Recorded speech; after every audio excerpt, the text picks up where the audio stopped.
El presupuesto. En nuestra oficina regía el mismo presupuesto desde el año 1920 y tantos. O sea, desde una época en la que la mayoría de nosotros estábamos luchando con la geografía y con los quebrados. Sin embargo, el jefe se acordaba del acontecimiento y a veces cuando el trabajo disminuía, se sentaba familiarmente sobre uno de nuestros escritorios. Y así, con las piernas colgantes que mostraban después del pantalón unos inmaculados calcetines blancos, nos relataba con su vieja emoción y las quinielas 98 palabras de costumbre.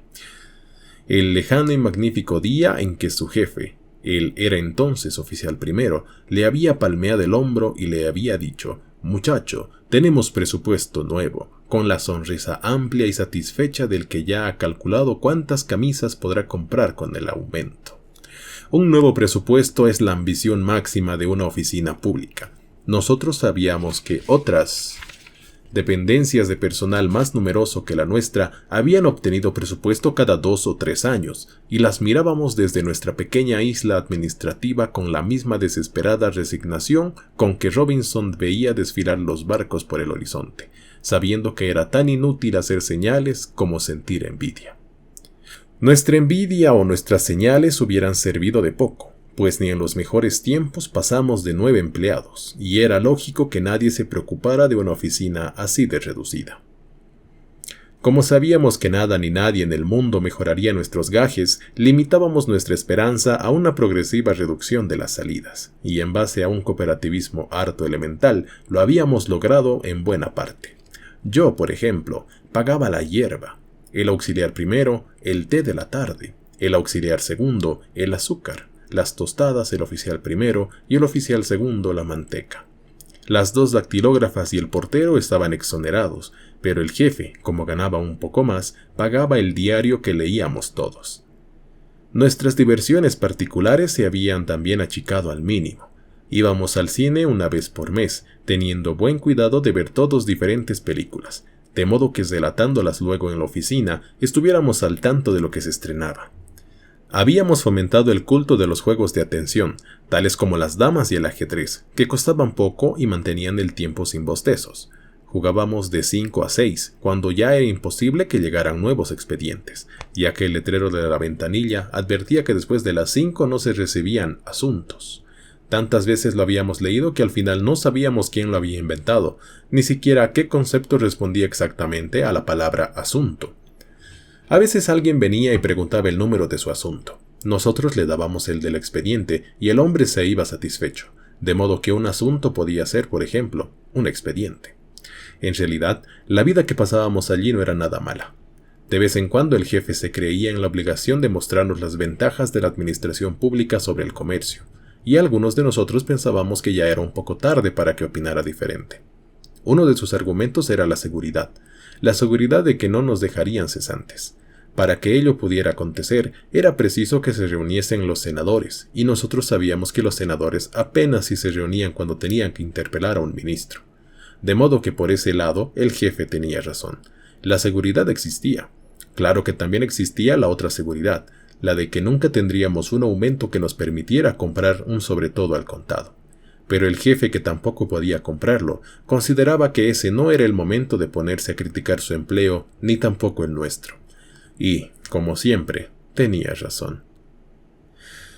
Esa paz ya resuelta y casi definitiva que pesaba en nuestra oficina, dejándonos conforme con nuestro pequeño destino y un poco torpes debido a nuestra falta de insomnios, se vio un día alterada por la noticia que trajo el oficial segundo. Era sobrino de un oficial primero, del ministerio, y resulta que ese tío, dicho sea sin desprecio y con propiedad, había sabido que allí se hablaba de un presupuesto nuevo para nuestra oficina. Como en el primer momento no supimos quién o quiénes eran los que hablaban de nuestro presupuesto, sonreíamos con la ironía de lujo que reservábamos para algunas ocasiones, como si el oficial segundo estuviera un poco loco, o como si nosotros pensáramos que él nos tomaba un poco por tontos. Pero cuando nos agregó que, según el tío, el que había hablado de ello había sido el mismo secretario, o sea, el alma pater del ministerio, sentimos de pronto que en nuestras vidas de 70 pesos algo estaba cambiando, como si una mano invisible hubiera apretado al fin aquella de nuestras tuercas que se hallaba floja. como si nos hubiesen sacudido a bofetadas toda la conformidad y toda la resignación. En mi caso particular, lo primero que se me ocurrió pensar y decir fue la lapicera Fuente. Hasta ese momento yo no había sabido que quería comprar una lapicera Fuente, pero cuando el oficial segundo abrió con su noticia ese enorme futuro que apareja toda posibilidad, por mínima que sea, enseguida extraje de no sé qué sótano de mis deseos una lapicera de color negro con capuchón de plata y con mi nombre inscrito. Sabe Dios en qué tiempo se había enraizado en mí. Vi y oí además cómo el auxiliar primero hablaba de una bicicleta, y el jefe contemplaba distraídamente el taco desviado de sus zapatos y una de las dactilógrafas despreciaba cariñosamente su cartera del último lustro. Vi y oí además cómo todos nos pusimos de inmediato a intercambiar nuestros proyectos, sin importarnos realmente nada de lo que el otro decía, pero necesitando hallar un escape a tanta contenida e ignorada ilusión. Vi y oí además cómo todos decidimos festejar la buena nueva, financiando con el rubro de reservas una excepcional tarde de bizcochos. Eso, los bizcochos, fue el primer paso. Luego siguió el par de zapatos que se compró el jefe. A los zapatos del jefe, mi lapicera adquirida a pagar en 10 cuotas, y a mi lapicera, el sobretodo del oficial segundo, la cartera de la primera dactilógrafa, la bicicleta del auxiliar primero. Al mes y medio, todos estábamos empeñados y en angustia. El oficial segundo había traído más noticias. Primeramente, que el presupuesto estaba a informe de la Secretaría del Ministerio. Después que era de la Secretaría. Después que no era en Secretaría, era en Contaduría. Pero el jefe de Contaduría estaba enfermo y era preciso conocer su opinión. Todos nos preocupábamos por la salud de ese jefe, del que solo sabíamos que se llamaba Eugenio y que tenía a estudio nuestro presupuesto. Hubiéramos querido obtener hasta un boletín diario de su salud, pero solo teníamos derecho a las noticias desalentadoras del tío de nuestro oficial segundo. El jefe de Contaduría seguía peor. Vivimos una tristeza tan larga por la enfermedad de ese funcionario que el día de su muerte sentimos, como los deudos de un asmático grave, una especie de alivio al no tener que preocuparnos más de él.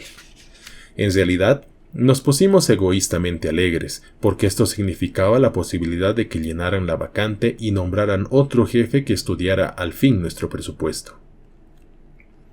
A los 4 meses de la muerte de don Eugenio, nombraron otro jefe de contaduría. Esa tarde suspendimos la partida de ajedrez, el mate y el trámite administrativo. El jefe se puso a tararear un aria de Aída y nosotros nos quedamos, por esto y por todo, tan nerviosos, que tuvimos que salir un rato a mirar las vidrieras. A la vuelta nos esperaba una emoción. El tío había informado que nuestro presupuesto no había estado nunca a estudio de la contaduría. Había sido un error. En realidad, no había salido de la secretaría. Esto significaba un considerable oscurecimiento de nuestro panorama. Si el presupuesto a estudio hubiera estado en contaduría, no nos habríamos alarmado. Después de todo, nosotros sabíamos que hasta el momento no se había estudiado debido a la enfermedad del jefe. Pero si había estado realmente en secretaría, en la que el secretario, su jefe supremo, gozaba de perfecta salud, la demora no se debía a nada y podía convertirse en una demora sin fin. Allí comenzó la etapa crítica del desaliento. A primera hora nos mirábamos todos con la interrogante desesperanzada de costumbre. Al principio todavía preguntábamos, ¿saben algo? Luego optamos por decir, ¿y? Y terminamos finalmente por hacer la pregunta con las cejas. Nadie sabía nada. Cuando alguien sabía algo, era que el presupuesto estaba todavía a estudio de la secretaría. A los 8 meses de la noticia primera, hacía ya 2 que mi lapicera no funcionaba. El auxiliar primero se había roto una costilla gracias a la bicicleta. Un judío era el actual propietario de los libros que había comprado el auxiliar segundo. El reloj del oficial primero atrasaba 1/4 de hora por jornada. Los zapatos del jefe tenían 2 medias suelas, una cosida y otra clavada, y el sobretodo del oficial segundo tenía las solapas gastadas y erectas como 2 alitas de equivocación. Una vez supimos que el ministro había preguntado por el presupuesto. A la semana informó secretaría. Nosotros queríamos saber qué decía el informe, pero el tío no pudo averiguarlo porque era estrictamente confidencial. Pensamos que eso era sencillamente una estupidez, porque nosotros, a todos aquellos expedientes que traían una tarjeta en el ángulo superior con leyendas tales como muy urgente, trámite preferencial o estrictamente reservado, los tratábamos en igualdad de condiciones que a los otros, pero por lo visto en el ministerio no eran del mismo parecer. Otra vez supimos que el ministro había hablado del presupuesto con el secretario. Como a las conversaciones no se les ponía ninguna tarjetita especial, el tío pudo enterarse y enterarnos de que el ministro estaba de acuerdo. ¿Con qué y con quién estaba de acuerdo? Cuando el tío quiso averiguar esto último, el ministro ya no estaba de acuerdo. Entonces, sin otra explicación, comprendimos que antes había estado de acuerdo con nosotros. Otra vez supimos que el presupuesto había sido reformado. Lo iban a tratar en la sesión del próximo viernes, pero a los 14 viernes que siguieron a este próximo, el presupuesto no había sido tratado. Entonces empezamos a vigilar las fechas de las próximas sesiones, y cada sábado nos decíamos, bueno, ahora será hasta el siguiente viernes. Veremos qué pasa entonces.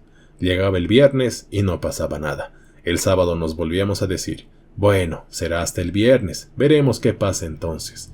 Y no pasaba nada. Y no pasaba nada, nunca nada de nada.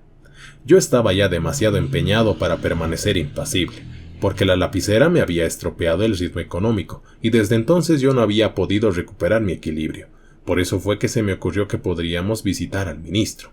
Durante varias tardes estuvimos ensayando la entrevista. El oficial primero hacía de ministro, y el jefe, que había sido designado por aclamación para hablar en nombre de todos, le presentaba nuestro reclamo. Cuando estuvimos conformes con el ensayo, pedimos audiencia con el ministro, y nos la concedieron para el jueves.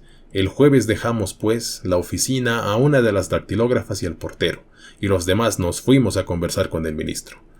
Conversar con el ministro no es lo mismo que conversar con otra persona. Para conversar con el ministro hay que esperar 2 horas y media, y a veces ocurre, como nos pasó precisamente a nosotros, que ni al cabo de esas 2 horas y media se puede conversar con el ministro. Solo llegamos a presencia del secretario, quien tomó nota de las palabras del jefe, muy inferiores al peor de los ensayos en los que nadie tartamudeaba, y volvió con la respuesta del ministro de que se trataría nuestro presupuesto en la sesión del día siguiente. Cuando, relativamente satisfechos, salíamos del ministerio, vimos que un auto se detenía en la puerta y que de él bajaba el ministro. Nos pareció un poco extraño que el secretario nos hubiera traído la respuesta personal del ministro sin que éste estuviera presente. Pero en realidad nos convenía más confiar un poco, y todos asentimos con satisfacción y desahogo cuando el jefe opinó que el secretario seguramente había consultado al ministro por teléfono. Al otro día, a las 5 de la tarde, estábamos bastante nerviosos. Las 5 de la tarde era la hora que nos había dado para preguntar. Habíamos trabajado muy poco. Estábamos demasiado inquietos como para que las cosas nos salieran bien. Nadie decía nada. El jefe ni siquiera tarareaba su aria. Dejamos pasar 6 minutos de estricta prudencia. Luego el jefe discó el número que todos sabíamos de memoria y pidió con el secretario. La conversación duró muy poco. Entre los varios, sí, sí, bueno, del jefe se escuchaba el ronquido indistinto del otro. Cuando el jefe colgó el tubo, todos sabíamos la respuesta. Solo para confirmarla, pusimos atención. Parece que hoy no tuvieron tiempo, pero dice el ministro que el presupuesto será tratado sin falta en la sesión del próximo viernes.